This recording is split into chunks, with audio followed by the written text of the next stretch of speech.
Acara ini dipersembahkan oleh Assalamualaikum warahmatullahi wabarakatuh pemirsa PAL TV di mana bae berada. Senang nih tentunya Cek Susan. Cak biasa pemirsa, hari Selasa ini 27 Januari 2026 dari jam 3 sampai jam 4 sore Cek Susan ngerawang pemirsa di program kesayangan kita Pesona Sehat. Tentunya menghadirkan informasi yang luar biasa yang bermanfaat khusus nian untuk masyarakat Kota Palembang.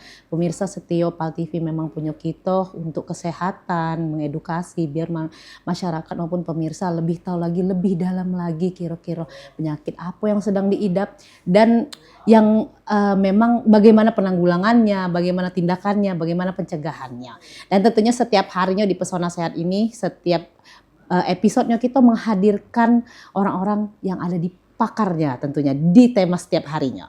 Dan tema kita hari ini adalah tema penanganan saraf terjepit dengan teknologi minimal invasif, unggulan ortopedi Spine RSUD Siti Patimah. Sudah Cek Susan hadirkan apa dionian pemirsa yang sudah Cek Susan jabar ke tadi, yang terjepit-terjepit tadi. Langsung saja kita hadirkan ada Dr. Kemas AM Lutfi SPOT, CF Spine, AIVOKA, FIPP, CIPS atau dokter spesialis ortopedi. Selamat sore dokter. Sehat? Sehat, selamat sore Cek Susan. Lainan kalau soal saat terjepit tuh duduknya harus ini ya dok ya. Ngomong-ngomongin soal tulang ya dok ya. Nah dok ini kan panjang nih dok.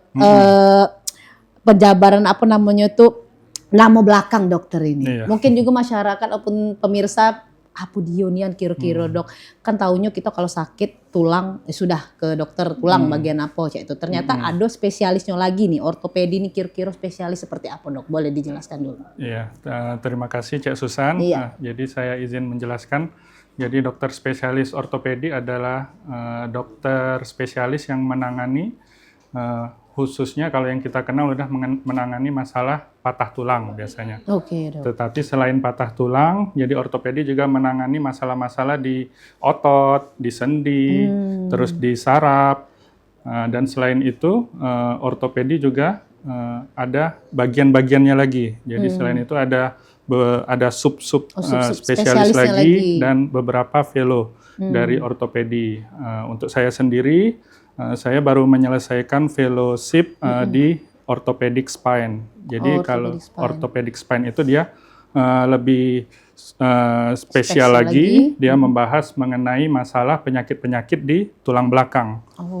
Jadi bisa mulai dari penyakit infeksi di tulang belakang, penyakit kelainan deformitas di tulang belakang seperti skoliosis, lalu penyakit degeneratif yang akan kita bahas sekarang, yaitu salah satunya penyakit saraf kejepit.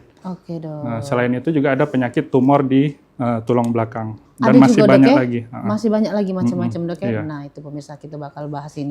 Dok, tapi kalau untuk saraf terjepit dok, kadang-kadang kan masyarakat pemirsa PAL TV ini cuman agak nyesek-nyesek di belakang ini dok ya. Nah boleh dok jelas ke Cak Mano saraf terjepit itu apa? Kadang-kadang pemirsa ini cuma taunya, masuk angin. Cak itu dok, boleh jelas dulu dok. Ya, jadi pemirsa PAL TV, saraf kejepit ini adalah suatu keadaan di mana saraf tulang belakang kita itu mengalami terjepit. Jadi saraf belakangnya terjepit. Apa yang menjepitnya itu ada banyak di daerah saraf tulang belakang itu. Yang paling sering biasanya yaitu bantalan sendi. Jadi bantalan sendi atau namanya diskus. Jadi bantalan sendi dari tulang belakang. Lalu yang kedua bisa tulangnya sendiri. Tulang unian dok ya? Biasanya faktor degeneratif, jadi orang tua, usia tua, udah terbentuk osteopit atau penonjolan tulang. Kalau orang awam nyebutnya pengapuran, pengapuran di tulang belakang. Jadi dia menonjol, bisa menjepit saraf juga. Lalu yang ketiga bisa juga karena penebalan dari jaringan lunak di tulang belakang di sekitar sarafnya. Contohnya yang paling sering itu adalah penebalan dari ligamentum flavum. Jadi ligamentum flavum itu adalah jaringan lunak di belakang yang berfungsi untuk memberi stabilitas dari tulang belakang. Tapi kalau dia pada orang tua, biasanya karena beberapa sebab dia bisa menebal sehingga menekan dari saraf tulang belakangnya. Nah itu kalau sudah terjepit, nah, biasanya nanti kerja sarafnya jadi terganggu, teriritasi, terganggu, akibatnya pasien ngeluh nyeri di tulang belakang, dan dia biasanya nyerinya menjalar sampai ke kaki. Iya. Nah, itu. Oh, berarti bisa jadi kalaupun memang sakitnya di daerah lain, tapi itu akibatnya dari belakang Iya, juga, Dok? bisa. Ternyata dia masalahnya dari belakang. dari Ya? saraf tulang belakang. Ya karena kan kita lihat juga untuk olahraga kan saat ini memang lagi FOMO sekali ya, Dok ya. Kadang-kadang salah dalam teknik olahraga itu juga bisa mengakibatkan. Nah, kalau gejala umum saraf terjepit ini seperti apa, Dok? Gejalanya. Jadi pasien itu biasanya paling sering mengeluhkan nyeri tulang belakang. Dan nyerinya biasanya itu khas. Dia nyerinya itu dia nggak cuma di tulang belakang, tapi dia menjalar sesuai perjalanan saraf yang terjepit tadi. Jadi saraf tulang belakang di arealnya di belakang sini ya, Dok ya? Iya. Misal dia di servikal, saraf leher ya. Iya. Itu kan ada saraf leher 1 sampai 7. Nah, nanti dia menjalarnya tergantung saraf leher berapa. Jadi dia bisa menjalar sampai ke tangan kita. Nah, kalau dia saraf yang terjepitnya biasanya yang paling sering di lumbal, di pinggang, di bawah. Kalau di bawah itu ada lumbal 1, lumbal 2, sampai lumbal 5. Nanti dia menjalarnya bisa ke paha, ke bokong, ke betis, sampai ke ujung kaki. Gitu. Gitu Nah ya, itu Dok, jadi dia ciri khasnya biasanya menjalar. Jadi nggak cuma nyerinya di tulang belakang. Jadi sering pasien datang malah nyerinya itu lebih mengeluh di kaki. Dok, lebih ini nyeri menjalar sampai ke kaki. Nah, itu biasanya dia selain nyeri, karena dia sarafnya teriritasi, biasanya ada keluhan juga kebas. Kebas, mati rasa gitu kan. Baal-baal. Iya, kebas ya kadang-kadang separuh, Dok. Nah, ya itu. Pikiran kita sudah kolesterol kadang-kadang kayak gitu, Dok. Nah, kalau misalnya sakitnya itu, Dok, biasanya pada saat sarafnya terjepit langsung terasa sakit atau ada jeda waktu dulu, sudah memang benar-benar penebalan sekali baru dia terasa sakit. Biasanya seperti apa, Dok, cara kerja menjalarnya itu? Nah, ya. Biasanya dia ada tahap-tahapannya. Jadi biasanya kalau yang gejala awal biasanya ada posisi tertentu biasanya yang nyeri. Biasanya pada saat pasiennya itu duduk lama atau berdiri lama. Jadi saat kita berdiri lama atau duduk lama itu kan penekanan ke bantalan sendi itu besar. Jadi kalau sudah terlalu lama, dia menonjol bantalan sendinya, menonjol ke saraf, baru mulai terasa. Nah itu. Atau ada posisi tertentu, misalnya posisi membungkuk. Ada yang posisi membungkuk dia baru nyeri. Itu karena waktu kita membungkuk, tulang belakangnya sendinya jadi terjepit ke depan. Nah, dia jadi menonjol, menjepit saraf. Gitu, jadi. Berarti posisi kita duduk terlalu lama, posisi kita tidur mungkin salah, itu juga bisa menyebabkan saraf terjepit. Iya. Nah, biasanya saraf terjepit ini, Dok, mulai dari umur berapa atau mulai dari kalangan berapa terasa saraf terjepit ini? Ya, jadi dia bisa mengenai semua kalangan usia. Jadi mulai dari yang muda sampai yang tua. Namun tentunya yang paling banyak pada usia tua. Karena pada usia tua itu ada faktor degeneratif atau penuaan. Jadi saraf, sendi, otot-otot itu sudah menua, jadi dia lebih rentan terkena saraf kejepit. Namun pada yang usia muda, yang masih aktif kayak kita ya, itu juga bisa terkena akibat postur dan aktivitas biasanya. Jadi biasanya postur yang salah tadi, kemudian aktivitas mengangkat berat. Aktivitas terlalu berat dan terlalu tinggi. Iya. Gitu. Kalau Cek Susan ini galak masalah yang berat ini. Dompet jadi yang tipis, bukan tulang belakang. Jadi memang kebanyakan itu di usia mungkin 40 ke atas kalau dibilang kan. 40 ke atas mungkin. Jadi karena tapi tidak menutup kemungkinan umur-umur muda di bawah 40 bisa juga terkena. Bisa juga terkena. Nah, biasanya, Dok, kalau kita sudah terkena saraf terjepit, apakah ada ringannya dulu atau pas diperiksa, oh ini udah berat, ini harus ada tindakan khusus? Bagaimana, Dok? Nah, itu kalau pasiennya itu dia sadar dengan penyakitnya, biasanya kan berobatnya cepat. Nah, kalau dia datangnya cepat, penanganannya kita lebih cepat. Jadi itu biasanya prognosis atau hasilnya juga lebih bagus. Namun banyak pasien-pasien ini dia kalau orang kita kan Iya. lebih tahan nyeri dia ya. Iya. Udah Borok sakit, dulu dok, ya pikirnya kan. berurut kemana kan Iya. alternatif. Udah parah bener baru berobat. Baru biasanya. berobat. Iya. Tidak benar-benar. Baru berobat dok kan. Nah kalau sebagusnya tuh dok, dalam kondisi seperti apa kita segera memeriksa ke dokter? Jadi kapan kita berobat ya? Iya. Jadi kita berobat kalau sudah mengalami gejala seperti yang saya sampaikan tadi. Jadi nyeri di punggung bawah, dia menjalar sampai ke kaki, terus nyerinya itu udah berminggu-minggu, udah minum obat nggak sembuh misalnya. Udah berobat ke dokter umum atau ke dokter yang lain masih juga nyeri. Sudah fisioterapi masih nyeri. Nah, itu sebaiknya segera diperiksa ke dokter ortopedi tulang belakang. Karena kalau dibiarkan nanti hasilnya juga bertambah jelek juga. Jadi itu tadi pemirsa ya, tetap artinya kita harus peka juga nih dengan yang namanya respon dari badan kita dewe. Oke. Kalau sudah sakit-sakit, cepat-cepatlah dicek, cepat-cepatlah ke dokter spesialisnya. Nah, kalau kita kembali ke tema nih dok, penanganan saraf terjepit dengan teknologi minimal invasif. Seperti apa teknologi invasif itu dok? Nah ya, ini kan sekarang trennya kan kita mengurangi tindakan operasi. Jangan sampai kita mengoperasi pasien kan? Iya. Apalagi operasi yang besar, gitu. Karena bisa menurunkan kualitas hidup pasien. Makanya sekarang trennya itu sekarang bergerak ke tindakan-tindakan operasi yang minimal invasif. Jadi maksudnya minimal invasif itu operasinya minimal sayatannya. Kalau biasanya dokter operasi sayatannya gede, 20 cm sampai 30 cm. Kalau dengan teknologi yang baru ini, kita sayatannya kecil banget, cuma 1 cm. Atau bahkan kurang. Jadi itu karena sudah adanya teknologi yang namanya endoskopi.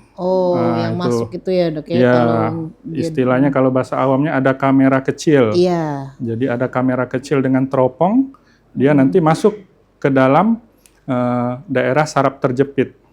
Nah, itu jadi kita operasinya bisa lebih cepat, terus luka operasinya minimal. Setelah operasi, pasiennya juga nggak terlalu sakit, nyerinya ringan banget. Dan juga pasiennya akhirnya bisa kembali kerja lebih cepat daripada pasien-pasien yang operasi dengan operasi yang terbuka besar itu. Nah itu teknologi invasif ini di RSUD ini sudah lama dok? Ada? Ya kebetulan karena saya baru selesai menyelesaikan fellowship spine, jadi ini sesuatu yang baru akan kita launching. Wow, keren. Jadi mulai bulan ini kita akan meluncing tindakan operasi spine yang minimal invasif. Jadi selama ini mungkin pemirsa cuma dengar kalau endoskopi itu masuk melalui mulut, ngecek tubuh ya, bagian perut, mungkin asam lambung, GERD dan lain-lain. Ternyata di spesialis ortopedi ini ada juga, namanya teknologi minimal invasif. Nah itu nanti dok cara kerjanya uji belembang dibeset sedikit dok, dimasukin. Iya. Nah jadi ada dua namanya kalau kita tekniknya itu BEST. Jadi BEST itu bukan artinya besti dok ya? Bukan besti. Bukan besti ya. Biar lebih akrab dok. BEST jadi biportal endoscopic spine surgery. Bahasa Inggris, belajar bahasa Inggris dikit. Itu dosen susah pakai bahasa Inggris lah dok. Jadi ada dua portal, dua pintu nanti kita masuk. Satu buat masuk kamera, satu buat masuk alat buat ngambil jepitan sarafnya. Dan luka operasinya cuma sekitar 1 cm 1 cm. Dibandingkan kalau kita operasi dulu, nih sebelum ada endoskopi, operasinya kita buka besar, mungkin 15 sampai 20 cm. Terus dibuka per lapis, ototnya dibuka, tulangnya juga kita bor. Kalau ini nggak perlu lagi dengan alat ini, langsung kita melihat jepitan sarafnya nanti dan langsung bisa diambil. Itu pemirsa, kira-kira pemirsa penasaran cak mana kira-kira tindakan yang dari namanya teknologi minimal invasif di spesialis ortopedi. Nih kita bakal lanjut lagi pemirsa ke segmen selanjutnya. Sudem yang nak lewat Siko ini tetap bersama kami di Pesan Sehat.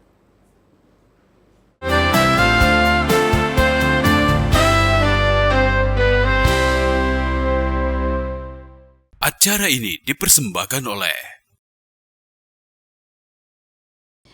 Iya pemirsa, balik lagi kita di Pesona Sehat. Di sore hari ini tentunya kita membahas tentang saraf terjepit dengan pakarnya tentunya dengan Dr. Kemas AM Lutfi dengan tema kita penanganan saraf terjepit dengan teknologi minimal invasif unggulan ortopedi spine RSUD Siti Fatimah. Tadi sudah Cek Susan ngobrol-ngobrol bahas-bahas kira-kira teknologi seperti apa minimal invasif itu ternyata mempermudah ini untuk melakukan operasi ya dan tidak membuat robekan yang besar ya dok ya dengan pakai kamera kecil. Bagaimana ini pemirsa kira-kira cara kerjanya? Langsung saja kita ngobrol-ngobrol lagi dengan Dokter Kemas AM Lutfi. Dok, ini tadi seperti kata dokter tadi mau diperlihatkan ini dok ya tindakannya. Tapi mungkin sebelumnya itu mungkin kru bisa membantu untuk menampilkan gambarnya dulu ini dok. Kira-kira seperti apa? Nah, kadang-kadang kalau sudah pakai gambar ini pemirsa PAL TV ini lebih jelas, Dok. Yeah. Taunya kadang sakit di sini, kolesterol, burut baik. Tapi biasanya kalau untuk operasi ini, Dok, sudah sejauh mana, Dok? Sakitnya itu? Oh ya.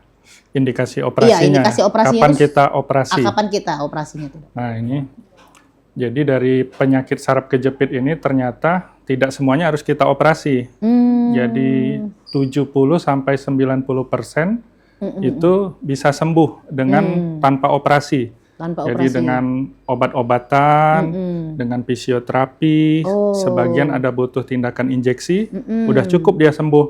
Nah, namun sebagian kecil 10% itu yang saya bilang tadi masih nyeri dia. Belum udah hilang, diobatin, ya mengulang-ulang, masih sakit, nggak hilang.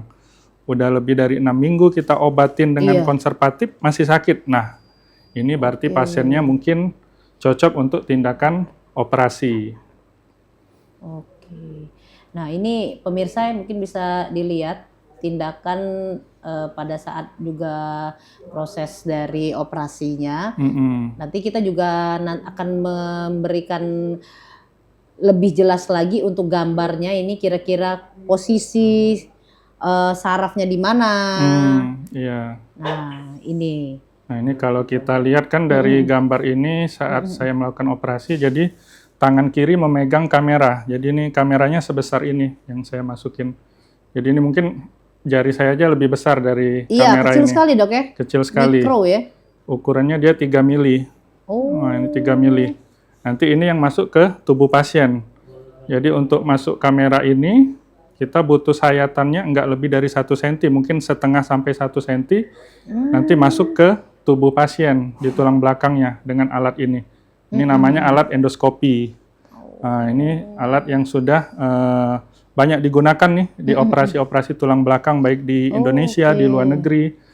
Dan ini nanti yang akan kita gunakan. Nah, di ujungnya sini ini kameranya nanti akan terhubung ke monitor seperti yang di video tadi. Video tadi ya. Nanti dokter akan melihat di monitor dengan ukuran yang mungkin 30 kali lebih besar. Jadi dokter melihat benar-benar ke dalam saraf tulang belakang yang terjepitnya. Jadi sangat aman, bisa mengambil jepitannya dengan lebih cepat, lebih mudah, dan juga cedera ke jaringan di tulang belakangnya sangat minimal sekali. Itu yang mengakibatkan itu penebalan itu ya dok? Dia bentuknya berupa gumpalan seperti lemak atau apa dok itu dok? Nah, biasanya, dok? Kalau ada gambar yang saraf tadi. Iya boleh. Nah ini kalau kita lihat kan gambarnya ini yang kuning ini sarafnya, spinal cord itu tulisannya. Ini yang kuning spinal cord. Kalau kita lihat gambar yang di atas. Nah yang warna biru itu bantalan sendi. Nah ini yang menjepit. Nah biasanya yang bermasalah di sini. Kalau sering angkat berat, posturnya salah kan. Jadi bantalan sendinya ada yang robek, lalu dia keluar menjepit ke saraf yang kuning itu. Bisa menjepit yang besarnya di badannya atau yang ke samping-sampingnya, ke cabang-cabangnya. Nah itu tergantung nanti. Ini nanti dari hasil pemeriksaan MRI nanti biasanya terlihat jepitannya di mana, dan ini target nanti yang akan kita tembak pakai ini. Nah ini nanti. Jadi operasinya sangat presisi sesuai hasil pemeriksaan MRI. Lalu kita juga menujunya juga langsung ke tempat yang terjepitnya. Mudah-mudahan nanti hasilnya akan lebih baik buat pasien. Itu ya dok ya. Jadi itu tadi ya pemirsa untuk video dan juga foto dari penjelasan dokter untuk penggunaan maupun tindakan pakai minimal teknologi invasif ini. Dan itu nanti baru di launching bulan ini dok? Atau sudah ada? Ya, nanti dilakukan? Akan kita launching dalam bulan ini. Karena minggu ini saya baru selesai mulai ya? praktek di mulai RSUD praktek ya? Siti Fatimah. Nanti bila ada tindakannya akan kita launching buat tindakan yang pertama kali di RSUD Siti Fatimah. Nah, indikasi dari kita sampai di tingkat operasi, ini sepertinya ini saraf terjepit ini harus dioperasi. Nah, itu seperti apa dok? Nah, biasanya gejala yang harus kita takutin nih. Iya. Berarti kita harus hati-hati, yaitu kalau udah terjadi defisit neurologis, artinya itu sarafnya sudah terganggu berat. Biasanya dia gejalanya sudah ada kelemahan dari otot-ototnya. Nah, pasiennya biasanya sudah mulai susah berjalan, berjalan sedikit sakit. Nah, itu sudah tanda-tanda yang gejala yang berat. Lalu ada yang lebih berat lagi, tanda-tanda emergensi, nggak boleh ditunda. Nah, jadi apabila ada sudah mengganggu kencing dan BAB, jadi dia sudah nggak bisa menahan kencing, nggak bisa menahan BAB lagi. Nah, itu udah tanda-tanda emergensi. Jadi terjadi jepitan saraf yang sangat besar di situ, yang harus segera ditangani. Nah, itu hati-hati. Bisa ke situ ya dok ya berarti ya, sampai tidak bisa menahan lagi mau BAB maupun mau pipis ya. Saraf terjepit tadi pentingnya tadi ya dok ya. Nah, kalau untuk tindakan ini sendiri dok, kalau kita bicara kalangan masyarakat ini kan terkadang tidak seluruh kalangan masyarakat bisa meraih fasilitas seperti ini. Nah, itu dari rumah sakit ataupun dari dokter sendiri untuk edukasinya seperti apa ke pemirsa atau masyarakat? Ya, untuk masyarakat yang pengen berobat, yang merasa ada masalah saraf terjepit, ya bisa berobat ke RSUD Siti Fatimah. Jadi di sini kita sudah bekerja sama dengan asuransi dan juga khususnya dengan BPJS. Jadi BPJS Kesehatan kan bisa sekarang juga dok ya? Bisa juga. Jadi dengan BPJS Kesehatan bisa dimanfaatkan, namun harus tetap nanti sesuai dengan indikasi medis. Jadi memang pasiennya udah indikasi, udah harus dioperasi dan sesuai dengan prosedur yang ditetapkan oleh BPJS. Biasanya kan rujukan berjenjang mulai dari fasilitas pelayanan primernya. Nah, kalau untuk keunggulan nih dok, pastikan kita setiap menciptakan teknologi itu untuk mempermudah. Nah, kalau dari segi kedokterannya ataupun dari pasiennya, boleh dijabarkan sedikit dok? Jadi keunggulannya, kalau kita bicara keunggulan, kita lihat kelemahan yang dulu. Jadi kelemahan kalau dulu kan operasinya besar, jadi kita lukanya sangat besar sekali. Agak lama pula bekasnya dok ya. Kalau dulu 15 cm, sekarang 1 cm. Nah, jauh kan? Benar. Kalau dulu ngerusak otot, ngerusak jaringan fascia, merusak jaringan tulang untuk sampai ke sarafnya tadi, karena lokasinya kan di dalam sekali. Iya, benar. Kalau sekarang dengan teropong, kita ada jalurnya, nanti lihat langsung masuk ke dalam sarafnya. Jadi cedera di tubuh kita itu sangat minimal. Nah, untuk efek ke pasiennya jadinya, pasiennya setelah operasi nyerinya sangat ringan. Lebih ringan dari yang sebelumnya. Dari yang sebelumnya. Jadi setelah operasi, pasien biasanya sudah bisa duduk, sudah bisa berjalan 1 hari pertama setelah operasi. Dan hari besoknya pasien udah bisa jalan, aktivitas normal. Mungkin karena sayatannya tadi tidak terlalu besar tadi dok ya? Iya, betul. Jadi penyembuhan luka setelah pasca operasi mudah juga? Mudah dan cepat.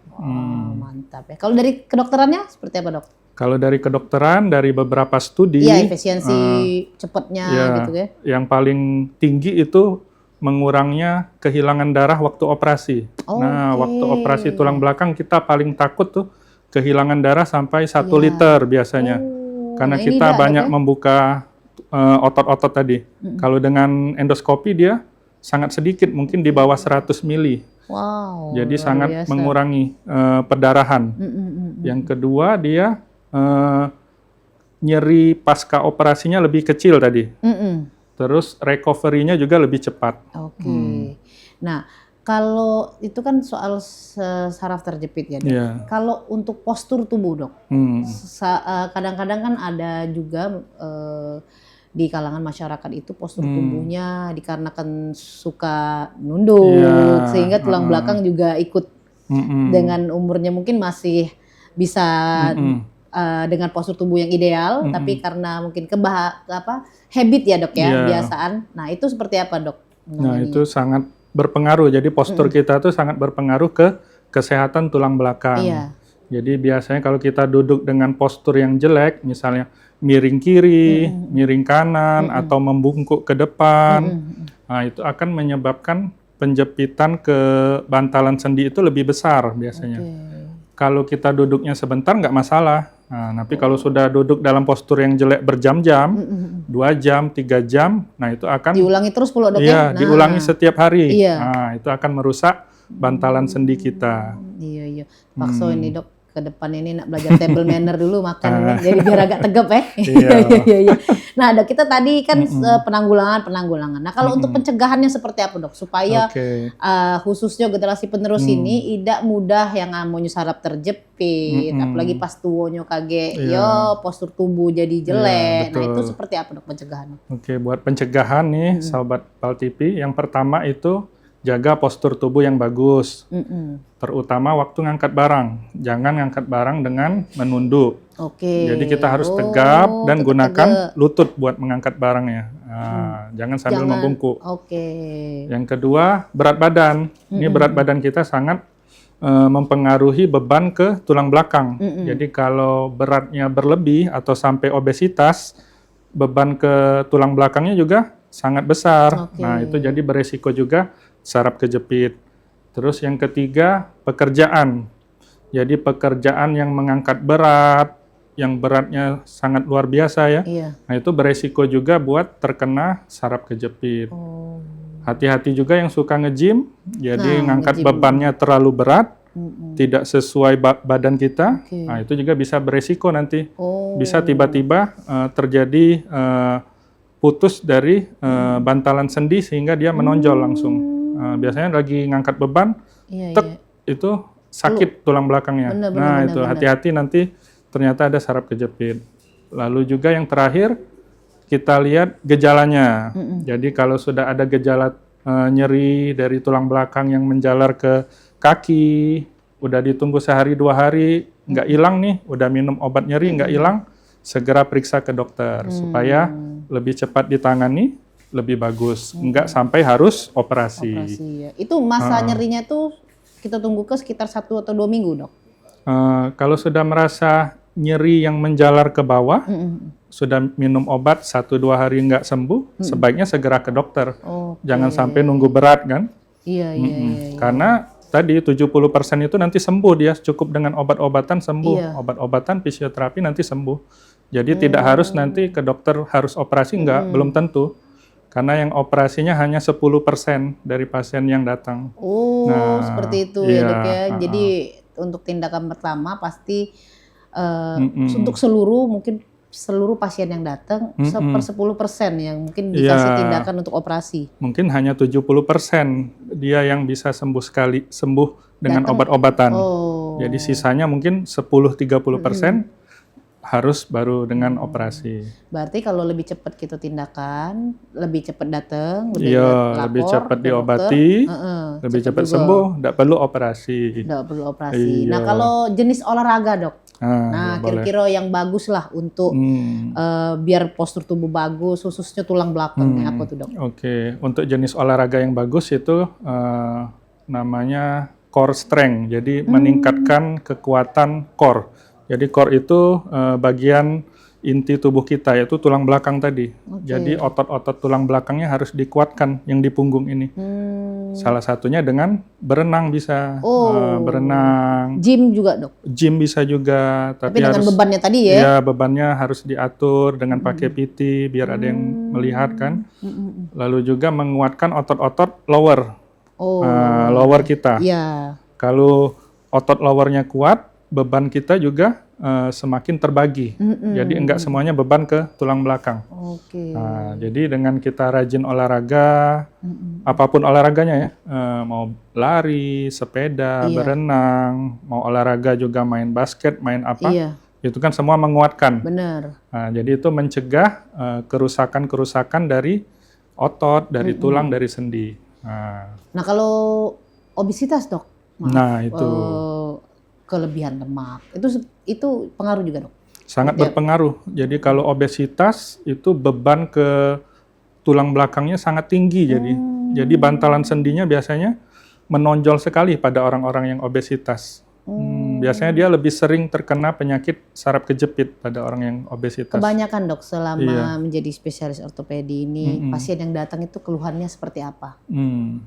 Biasanya kalau untuk penyakit ortopedi yang paling sering, salah satunya itu nyeri di punggung bawah.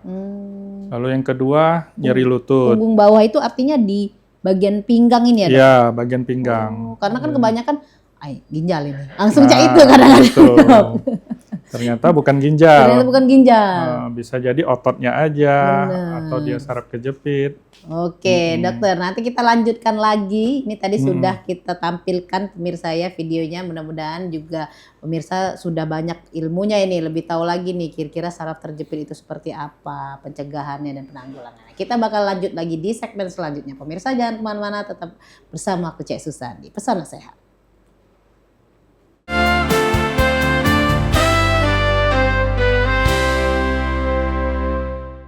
Acara ini dipersembahkan oleh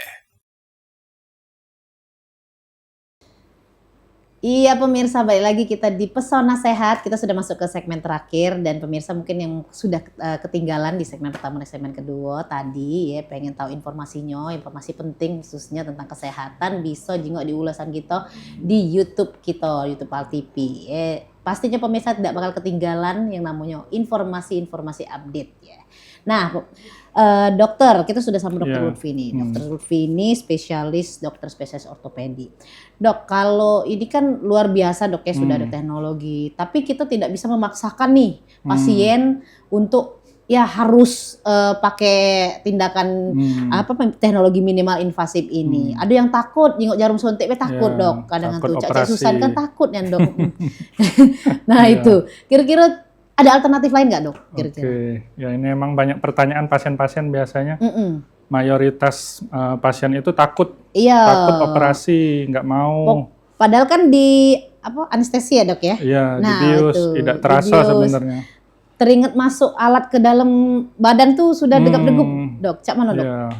Jadi selain tindakan minimal invasif dengan endoskopi, itu kita juga bisa melakukan banyak tindakan-tindakan lain yang lebih minimal invasif lagi, ultra minimal invasif. Minimal invasif. Jadi kita masukinnya jarum, jadi dengan injeksi. Jadi dengan injeksi biasanya buat kasus-kasus yang belum berat. Jadi kalau dia datangnya belum berat, belum ada defisit neurologis, jadi belum lemah kakinya, belum ada baal, kebas, jadi dia cuma keluhannya nyeri.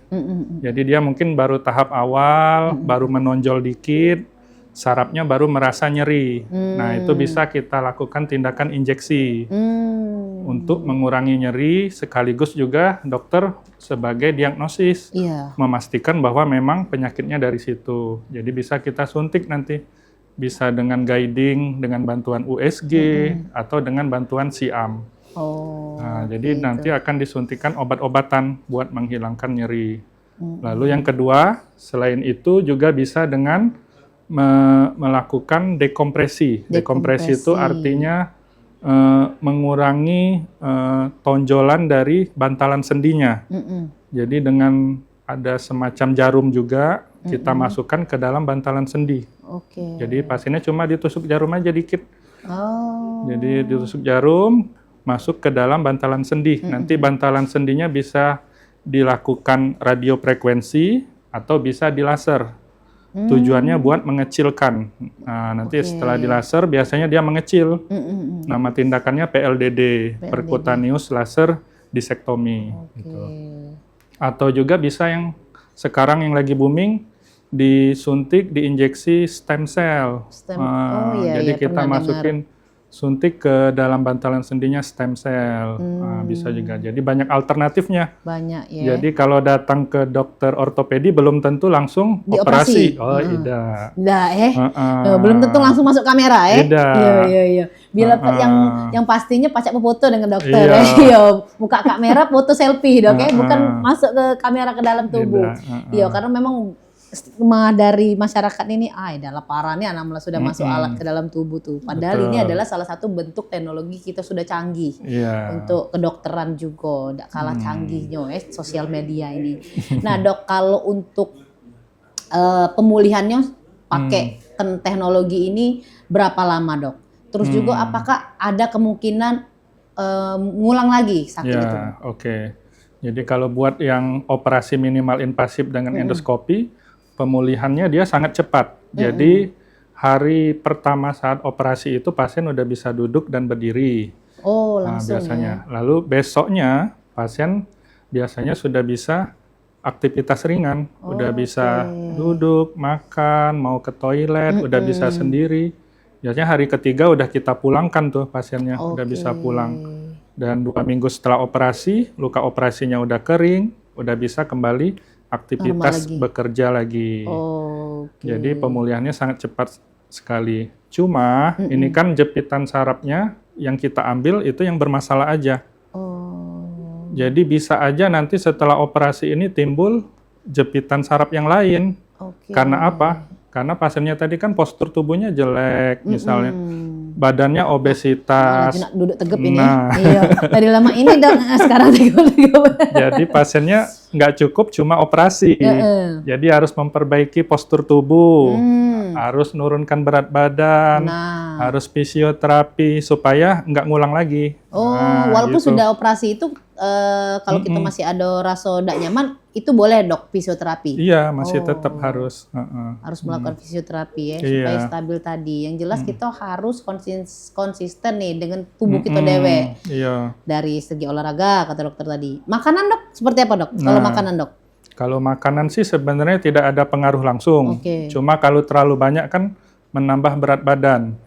Itu yang dok ya? Iya. Cak mana dok tiap hari nak makan pempek ini dok ya? Tepung-tepung galau becuko ini. Kadang kan dianggap sepele juga nih saraf terjepit ini. Karena masyarakat, sudah dikerok deh. Ya dok ya, kadang-kadang kan ya. Dikerok baik, diurut apa. Akhirnya tadi nah kalau untuk yang benjolan beda lagi dok ya? Di belakang.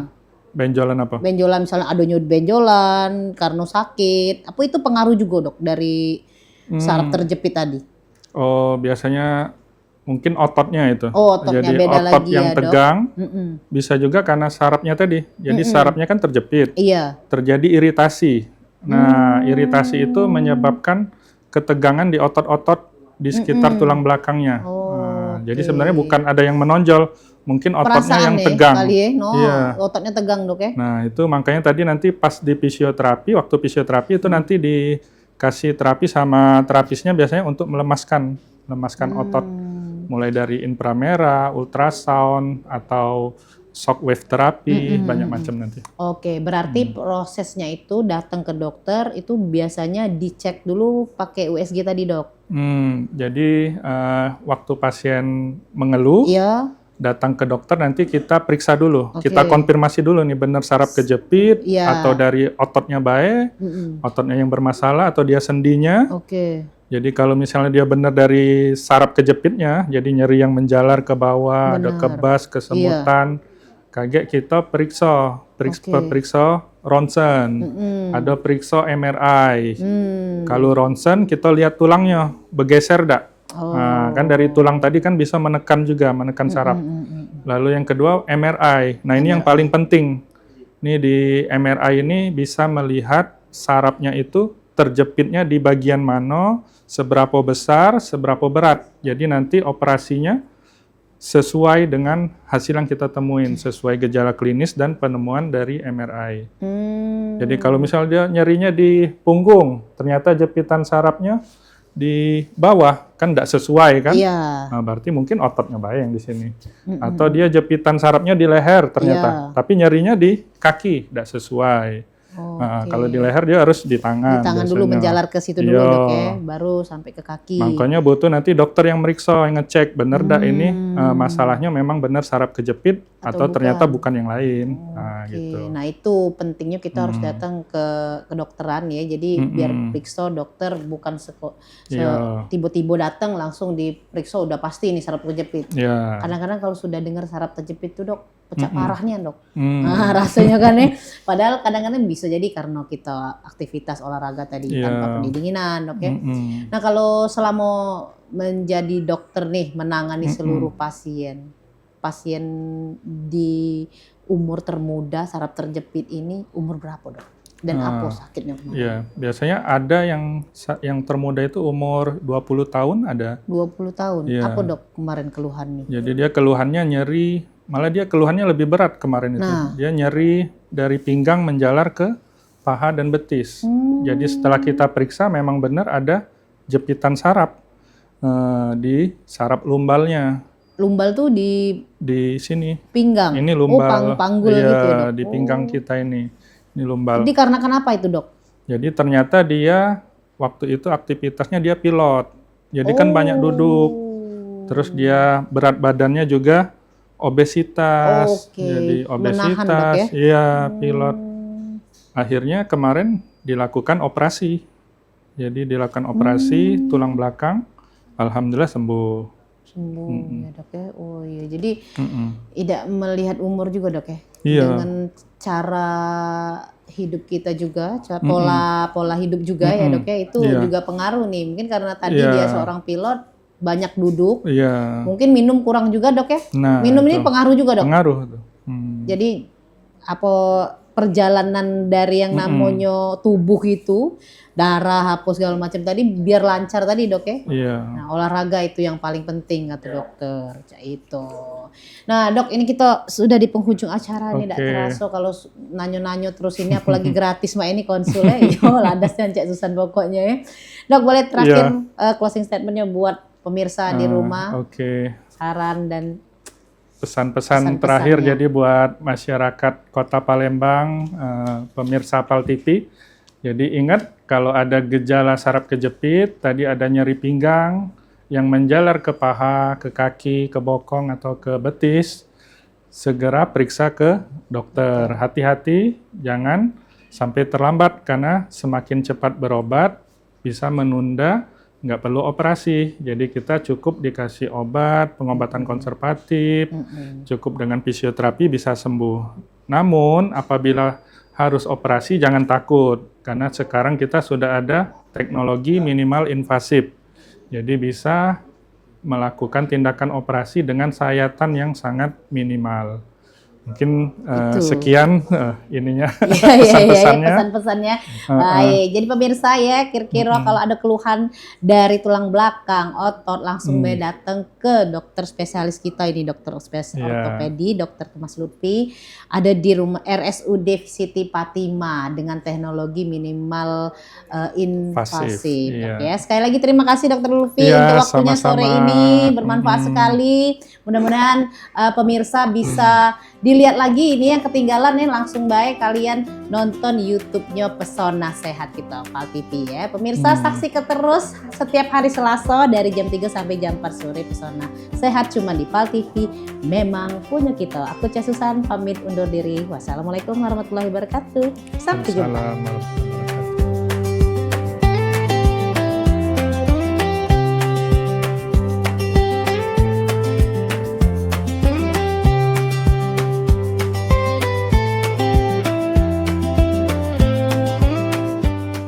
Acara ini dipersembahkan oleh